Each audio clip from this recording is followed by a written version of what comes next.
welcome back to the Manager's Mentor podcast. And this podcast is for anyone that is a first timer and those that are seeking inspiration on their leadership and their journey. I'm Veronica, your host and mentor through the twists and turns of management.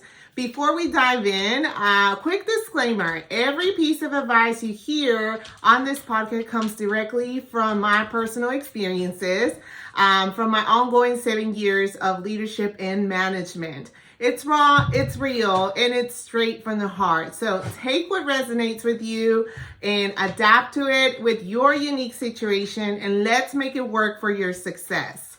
Now, if you find value on any of our discussions, please don't forget to hit that subscribe button, like and share our episodes. Your support means the world to me.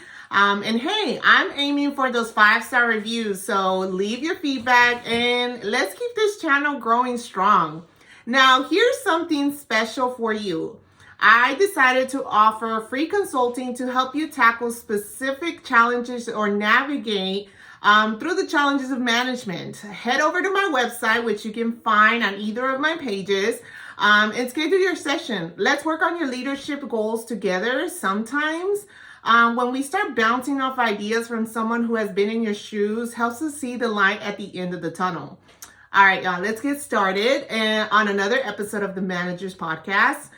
Take a seat, grab your cafecito or your caffeine, and let's dive into the world of leadership. In today's episode, we're diving into the world of first-time management roles. Whether you're gearing up for this challenge or you've recently stepped into the role. So in this episode, I'm sharing 5 tips that I've personally experienced to help you navigate and get you more prepared as a new manager. Now, I'm going to give you guys the tip, and I'm also going to share a live example to kind of help you relate with the tip. So tip number 1, embrace continuous learning. As a manager, the learning never stops. And I truly believe that anyone in leadership role, it should never stop. I found that staying curious and investing in my own growth has not only kept me sharp, but also positively influenced the way I lead, so the way others perceive me. One specific instance that comes to mind is when my company at the time put a huge emphasis on personal growth on our employees. The goal was to start helping our employees find a balance between meeting company goals and actually helping them grow within their personal growth, space, building on new skills specifically. I started getting so focused on them because I was really excited about this that I never actually made time for myself. I realized this because I was not following my own advice I was giving my employees. And so it took some reflection time to realize when I was not, really doing what I was saying. I was just doing a lot of talk, but not walking the talk, if you guys know what I mean. I had to go back to basics. So I had to go back to creating a plan for myself for my growth. And some of you can actually recall this by calling it either a personal or career development plan. That's when I realized I wanted to go back to school. I had been going back to school, back and forth from school for several years, really just undecided of what I wanted to do. So I took a big break, and this specific moment made me realize, okay, maybe it's time to kind of look into things and see what can I do on that side of my growth, right? Well, I found what I was passionate about, which was business leadership. And here I am standing before you that I decided to complete at that moment my bachelor's of business leadership degree. And I was very, very happy that I was able to do this because I was able to share with my employees at the time that if I decided to do this along my journey already, why couldn't they? Doesn't mean that you have to go get a degree, you guys. It just means that this is something that is an example, and there's many other ways that you can do these. So I'll give you some other example, because maybe for some of you getting a degree is not your cup of tea, and that's completely fine. But there are definitely other ways that you can work on your personal growth. Some other things I have done after completing my degree, and actually is one of my top favorite things to do these days, is really start networking by attending either events within my area with other small business leaders or other leaders within the Dallas area, Or another personal favorite is attending bigger conferences. There's actually a conference that I'm actually going to attend in February. It's called the Aspire event. And speakers like David Goggins and Mark Cuban are going to be speaking, but there's many, many more motivational speakers and leadership speakers that are going to attend, which I'm pretty sure they're going to share some amazing tactics to kind of help you with not only your leadership growth, but with your personal growth. There's, of course, other ways, you guys. Leaders, there's just a ton of knowledge on the internet, and it's free. I think that sometimes we need to push ourselves a little bit more to find that free content. And of course, do your research, because you want to find the content that resonates with you, that it aligns with your overall manager and leadership goals. And just stick to it consistently. One of my personal favorites that I like to do is listen to the Maxwell Leadership Podcast and, of course, the Gary Vee podcast. So anything like that, I'm a huge fan. Does everything that they say resonate and align with my current plan? Of course not. I take what I think is best for my current goal and my team, and I apply it. Another way is, if you don't mind spending a couple of bucks, that I started doing is going back to Coursera. So Coursera offers a monthly subscription for online courses that you can kind of just dive in at your own pace. There's not an actual deadline for you to follow unless you put yourself a deadline. You hold yourself accountable on that on your own. And what I like about it, it just lets you kind of, find certain topics that are going to be efficient for your current goals. And then you just keep on getting more and more. And then may lead up to getting a certain certificate. No exact deadlines. It's all completely up to you. The point, leaders, is that keep learning. Stay relevant. Lead by example. And if I could go back and talk to the manager, that I was in year one, I would tell her, grab a book more often. Take notes of things that you would like to apply either to your team or yourself, and execute the best possible way. The best practices, have kept me growing and fresh and on best behaviors. And I want to continue to do this, because I'm still on that journey. Continue to apply it on myself as a leader, as a manager, and specifically on my team. All right, y'all. Moving on to tip number 2. Build strong communication channels. Clear communication is the backbone of successful management. So in other words, be very clear and concise on those expectations, on goals, on directives. Be in a straightforward manner. Don't be mean, don't be aggressive, but really find a way to be able to communicate effectively. So the way to really practice this is by using your active listening skills, providing consistent feedback. Key word here, consistent. You guys are going to hear me say that a lot, consistent. And ensure that everyone on the team understands this by checking in with them and just kind of see what they recap from what you said, right? Don't be afraid to challenge them to see if they understand the expectations of what to do in certain situations, or what is the overall goal of the team. You don't have to be aggressive about this. You can just check in by just simply asking. Maybe ask them to give you a recap of those expectations, maybe on the next morning huddle, or ask them to give you an example of something that they acted on and demonstrate the contribution towards the goal that you guys are setting for yourselves. So I'll share with you all that I remember a situation in my first year of management where I learned really quickly that I had to go the extra mile to ensure that everyone on my team understood the expectations of coming in on time and being prepared for our morning huddle. You see, we had morning huddles every morning. And when I introduced it to the team for the very first time, I might have said something along the lines of, every morning we will have a morning huddle to go over any updates, learn new procedures, and share wins we might have had on the previous day. Huddles start at 8:15, and the expectations that you are here ready for the huddle to start on time. Very short, very quick, and then I just thought, okay, they got it, right? And I just kept it pushing.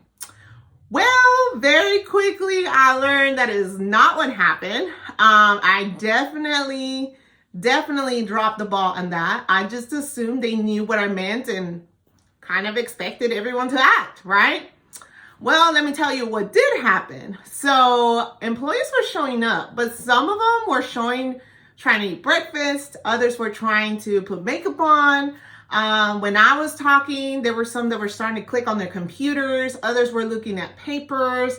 I mean, there was no actual engagement or focus happening, no participation whatsoever. And of course, there was a few that were fully prepared and they understood what I said, but what I'm trying to say is that you are the manager of a team, not just the 3 or the 2 or the 4 that were really there fully prepared, right? So in that moment, I could tell that my message was not clear and had to fix this and just try again. So I decided to go over the expectations of attending a morning huddle and what it should look like coming prepared and ready. But something I changed about my message was giving them the why it was important for them to attend to this meeting, why it was important for them to come prepared, to this morning team huddle. So this is what I said next. This is my new message. I said, team, this is a team morning huddle, not a Veronica huddle. This is what I said. This is the huddle where some of the members, are expected to maybe participate. It's about you guys. It's time for you guys to learn new things. It's, tell us your struggle that you've had throughout the day so we can support you as a team. If you don't tell us, we never know, right? If it was about me, the manager, I would just send you an email and just kind of go on about my day. No morning huddle would even exist.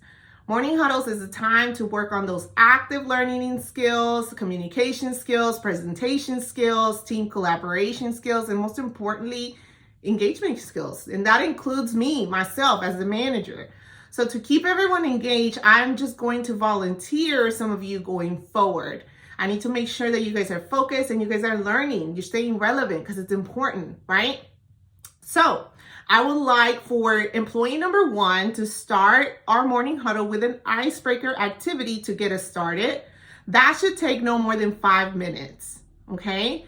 Then employee number 2 will present us with a policy and procedure and of their choice and give us a real example that they have used this policy and procedure throughout their day, okay? That should take no more than 10 minutes, right? After that, I would take the next 10 minutes to share any updates and give any shout outs based on observations that I've seen throughout the day or throughout the week, Then we will close off with employee number 3 by asking each person on this team what their daily goal was, and they would write it out on the new whiteboard that is located in this area for everyone to see throughout the day as a reminder. And we will rotate this on a weekly basis. So everyone's going to get a chance to participate. Now, leaders, take a second to resonate with that, because I can tell that if you listen to my message number 1 and message number 2, that's 2 totally different messages, right? But additional to that, I changed something about my second message. And I think this is important for you guys to understand as leaders, as managers, okay? The thing that I changed during this second message is I made sure that I let the team know the why behind this specific activity. So specifically going back to my example was the morning huddle. Why was the morning huddle so important, and why did it need to be important for them? It wasn't about me, it was about the team, okay?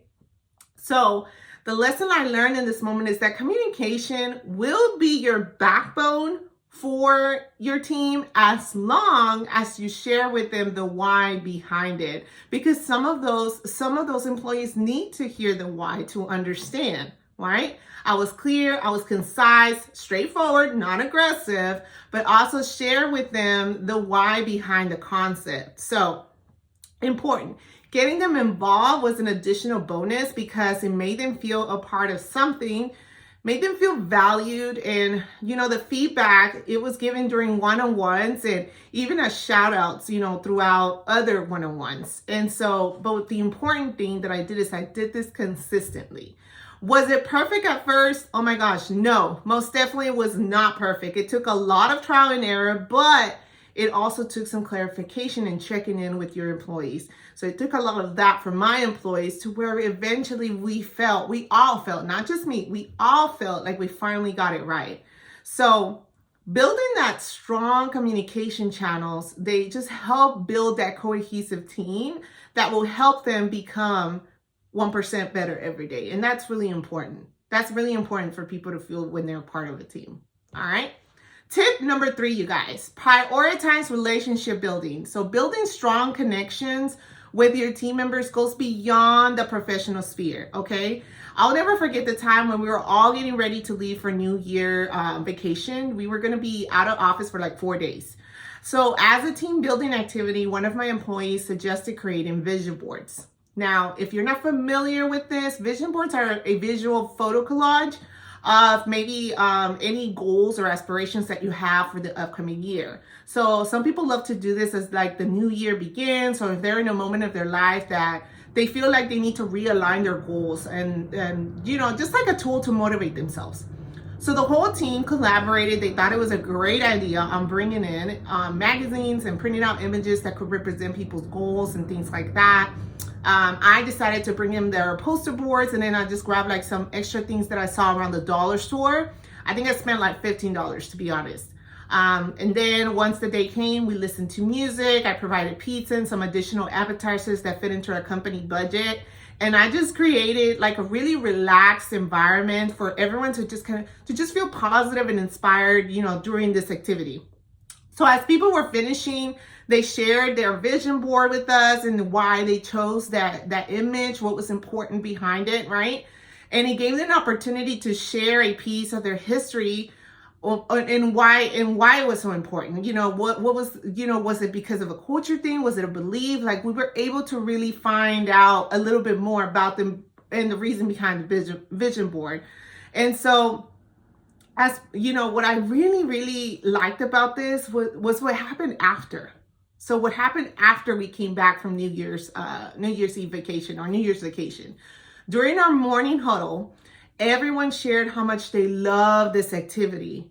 And the reason that they loved the activity was something more deeper than just creating like a fun environment, They said that it gave them an opportunity to get to know each other a little better, but because it was more deeper level of more of understanding each other, including me, because I shared my own vision board as well. They shared how some of the things they found out was about each other was actually things they had in common. And they could understand where that person was coming from. I mean, doesn't mean that they all agreed on everything, but it helped them create a sense of understanding. And that's really important to understand right there, that when you create that within a team, it takes time. So don't, beat yourself up if it doesn't happen right away. It takes time, but as long as you're doing those little steps to create that, it'll eventually get there. But you see what happened there, leaders? A level of empathy for each other was created in that relationship building activity. And the relationship between employees and myself, it just got stronger. I only spent about $15. I'm not kidding y'all. For our team building activity. And honestly, from those $15, another 3 years of amazing relationship building happened. And I will be forever grateful for those $15. And of course, for that employee that threw that idea out there. It just really helped me connect with my team individually and just create a stronger connection, because I understood how important those goals on their vision boards were. And I wanted to be a part of it to help them, build towards that.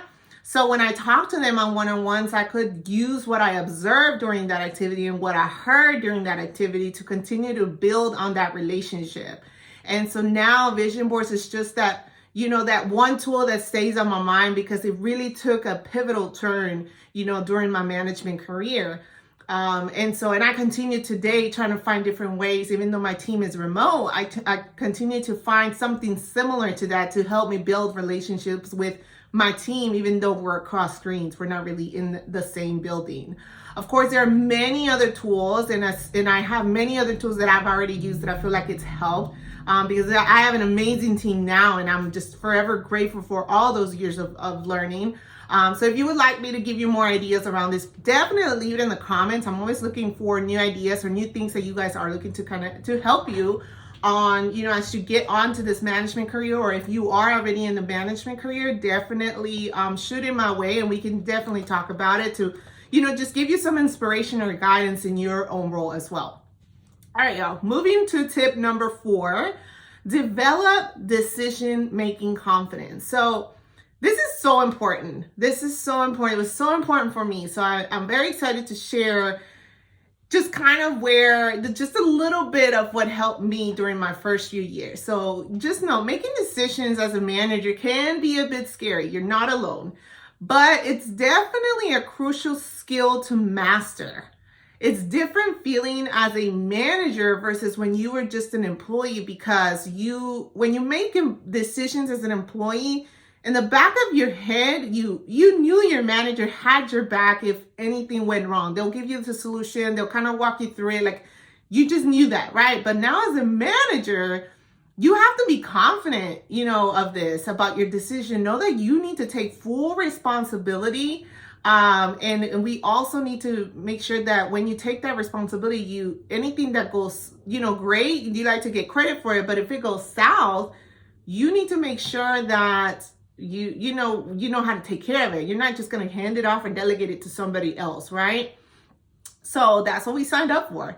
The best way that I've found, this to help me build my confidence, it's always, looking up the facts, looking up the facts to back me up on my decision. So check your policy and procedures. That's an example. Ask yourself, is it worth the risk if you were to adjust for, according to your staff? Is it worth the risk? Is it worth the risk if something goes south? Are you going to be able to handle it? Are you going to be able to handle the heat, right? So I'll take you back to a little situation where I actually felt that maybe as a first-time manager, I found myself with a lot of self-doubt, a lot of nervousness, eager to be an effective leader with my team. I really wanted them to like me. The desire to be well-liked by every member of the team, just really added an extra layer of pressure into my decision-making. And in my pursuit of just gaining their approval, I know it sounds crazy now, right? Gaining their approval, I hesitated in making, my decision-making process just easier on myself, So let me share with you this. There was just some hesitation, even to the smallest little thing of what the lunch schedule should look like. It was just always that small hesitation in my first year. And so, the challenges just continued to get escalated as employees try to test my leadership. And I was still like putting myself in situations where, do they like me? Do they don't like me? That's what was going on through my head as a first-time manager, right? So unfortunately, in my attempt of trying to please everyone, I overlook important tasks that I should be doing consistently that would help me build a stronger decision-making skill for myself. So I recall a specific moment. I remember this very, it's like it happened yesterday. I was having one of my inspections done on my work, being done by one of the regional auditors that used to visit us.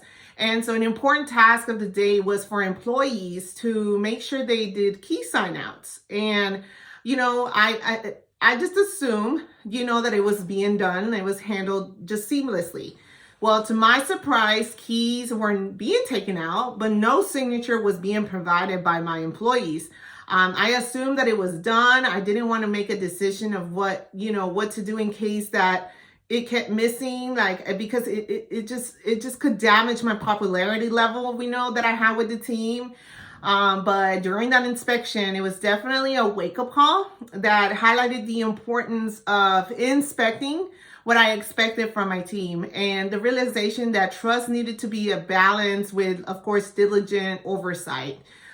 This experience really marked a pivotal moment in my growth as a manager and pushing me to become more proactive by keeping myself relevant with policy and procedures, checking on my work by inspecting my employees, leading by example by changing some behaviors that I had created as a manager. So, for example, going back to the key sign outs, Inspect, just really that there was the signatures for the keys that were missing, which were the keys that were being used throughout the day.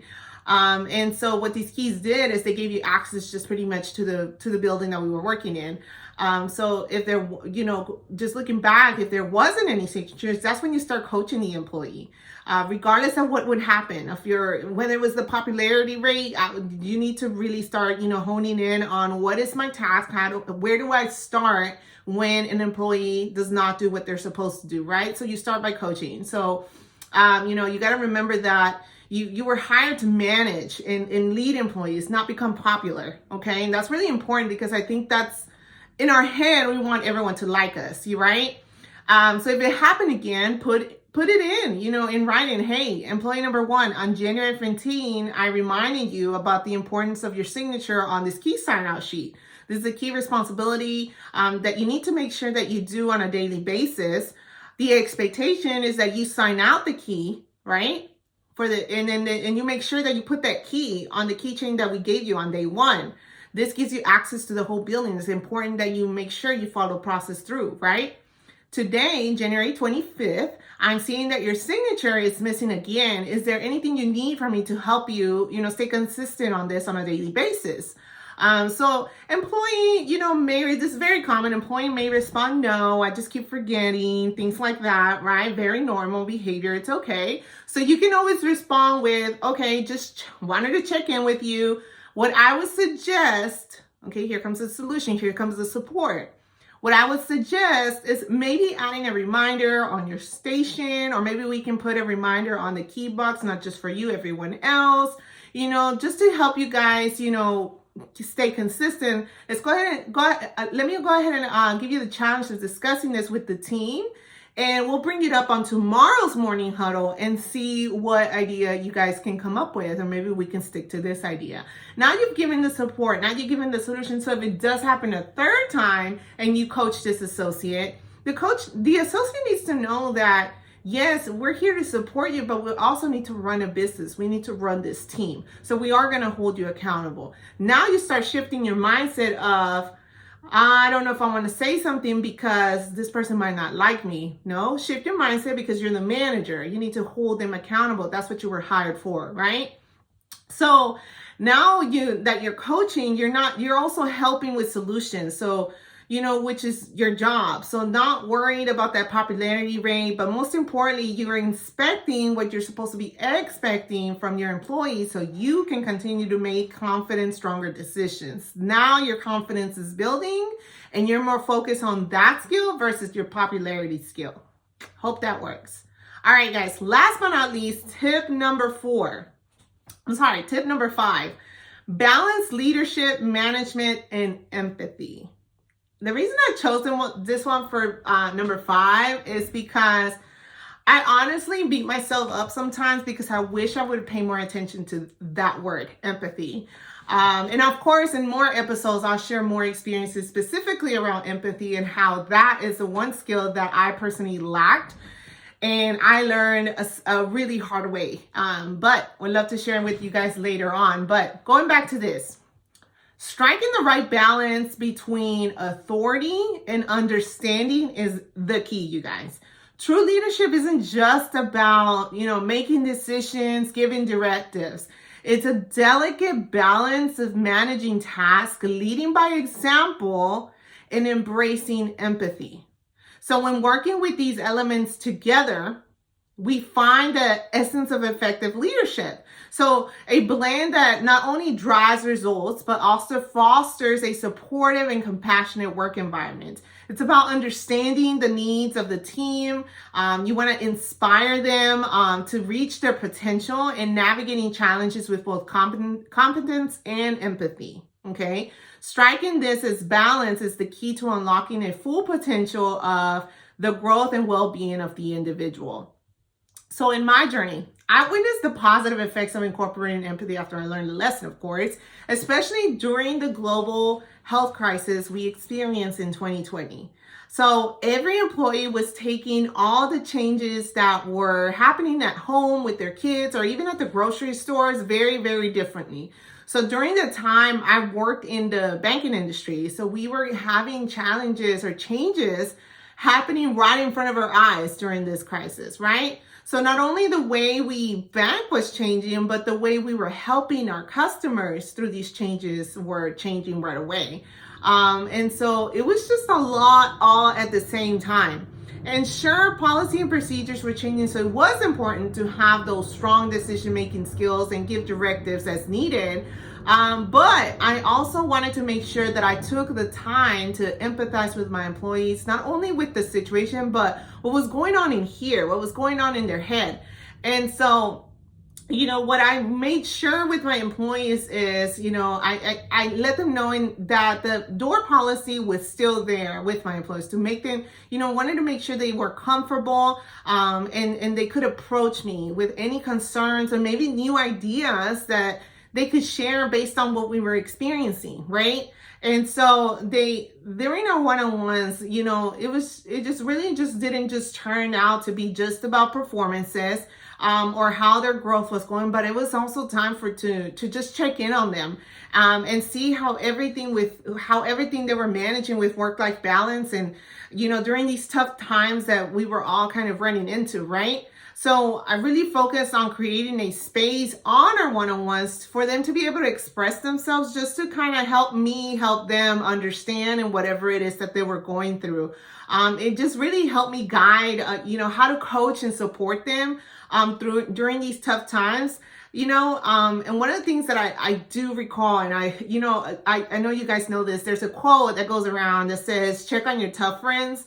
Well, in this situation, it really just taught me that I needed to check on my strong employees. Don't forget about your strong employees, because those are the ones that it's harder to really see, because what will happen is they have these high expectations of themselves. They put all this pressure, on themselves, and they take a lot in, because then the standards get high. So their expectations are so high, especially in these tough situations, that, you're probably more than half of your team is probably spiraling. But these tough employees, they really put a lot of pressure on themselves, and they have to ask, you have to, take the time to ask them, hey, just want to make sure I'm here for you as well, not just for the rest of the team that probably you could probably think they need support, but you need the same support or more as well, right? So what I'm saying is, you don't want that strong employee to bottle it all up, and wishing they had more support of you, wishing that you had maybe looked their way a little bit more often, wishing that you had asked, and then one day they explode. And they could explode in many different ways. They could explode in a meeting. They could explode on a survey. They could explode on an email. They could explode on a one-on-one. There's many ways they could explode. You just don't want that, right? Take the time to ask your employees, what do you need from me? Where can I support you? What time of the day do you need me to come in to give you more support? Or whatever, that may look like. For some people, they want you to get hands-on whatever's going on in that moment. For other people, they may just need your presence. Best way to figure this out, leaders, is just stop assuming of what you think they may feel, and just ask. Stop hiding in your office. Get out there and talk to them. Build stronger bonds by asking questions. This really just showed my employees that I did care. We're all humans, and sometimes we all just need a moment to get it together. So in order for me to ensure that I had strong employees, they needed to feel that they had someone behind them, just every step of the way in case they fall. And their success, it was my success. And this really helped me create a more balanced, positive work environment, and continue to have a cohesive team that was going to still show up every day and take care of our customers despite what was going on with the world. So I hope that was useful. So as we wrap up on today's episode, let's just recap one more time the 5 tips I shared with you today. Tip number 1 was embrace continuous learning. Okay. Tip number 2, build strong communication channels. Tip number 3 was prioritize relationship building. All right. Tip number 4, develop decision-making confidence. And then tip number 5, balance leadership, management, and empathy. Okay. So those are the 5 tips. Now, leaders, please embrace these tips and only apply what you really feel like you need in that moment. Reflect on your own unique experiences by all means. Remember that leadership is a journey of growth, and it's perfectly normal to face challenges. This is completely normal, okay? You don't have to be a new manager to know this or to go through this. Embrace the learning opportunities. Communicate openly with the team and prioritize empathy in your leadership style. Be adaptable, learn from the successes and the setbacks, and never underestimate the power of continuous improvement, okay? Your ability to lead effectively, make informed decisions, and foster a positive work environment will shape not only your success, but also the success of your team. And of course, these are not the only tips, okay? There is so many more that a manager may need depending on your unique situation. So I ask all of you, what tips or strategies would you share with the rest of us? Please feel free, to share your thoughts with us along with that 5-star review. And of course, I want to thank you guys for joining me today on the Manager's Mentor podcast. I'm your host, Veronica, and I really look forward looking through you guys' comments and just giving you guys more leadership insights in the episodes to come. So thank you so much for showing up, and I'll catch you on the next episode. Ciao.